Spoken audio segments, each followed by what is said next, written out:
पुढे। जिल्हा परिषदेच्या जवळा निजाम गटातून धनंजय सावंत यांना मतदारांचा उत्स्फूर्त प्रतिसाद। भेटीगाठीच्या माध्यमातून धनंजय सावंत यांनी वाकडी येथील ग्रामस्थांची मने जिंकली।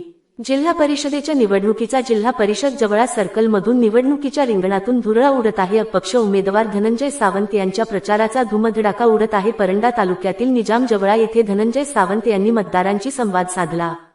धनंजय सावंत यांनी प्रचारामध्ये आघाडी घेतली आहे। धनंजय सावंत हे प्रचाराची कुठलीही कसर ठेवत नाहीत, त्यामुळे धनंजय सावंत यांचा प्रचार अति जोमात आणि उत्साहात पूर्ण होतो। जवळा वाकडी या गावांमध्ये धनंजय सावंत यांनी मतदारांची सुसंवाद साधत प्रचाराला जोर दिला आहे।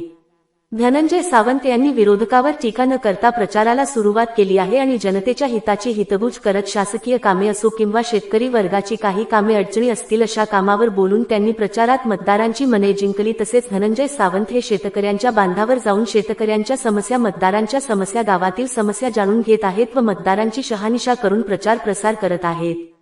धनंजय सावंत हे वाडी वस्तीवर, शेतवस्तीवर, शेतकऱ्यांच्या बांधावर जाऊन शासकीय विकास कामांची माहिती, महाराष्ट्र शासन व केंद्र सरकारच्या योजनांची माहिती, शेतकऱ्यांच्या योजना कशाची माहिती थेट जनतेपर्यंत पोहोचवत आहेत। धनंजय सावंत यांना जनतेतून उत्स्फूर्त प्रतिसाद मिळत आहे। जनहितार्थ न्यूज एक पाऊल पुढे। मुख्य संपादक धनंजय गोफणे। आपल्या परिसरातील बातम्या पाहण्यासाठी चॅनलला सबस्क्राईब करा, व्हिडिओला लाईक करा आणि बेल आयकॉन दाबायला विसरू नका।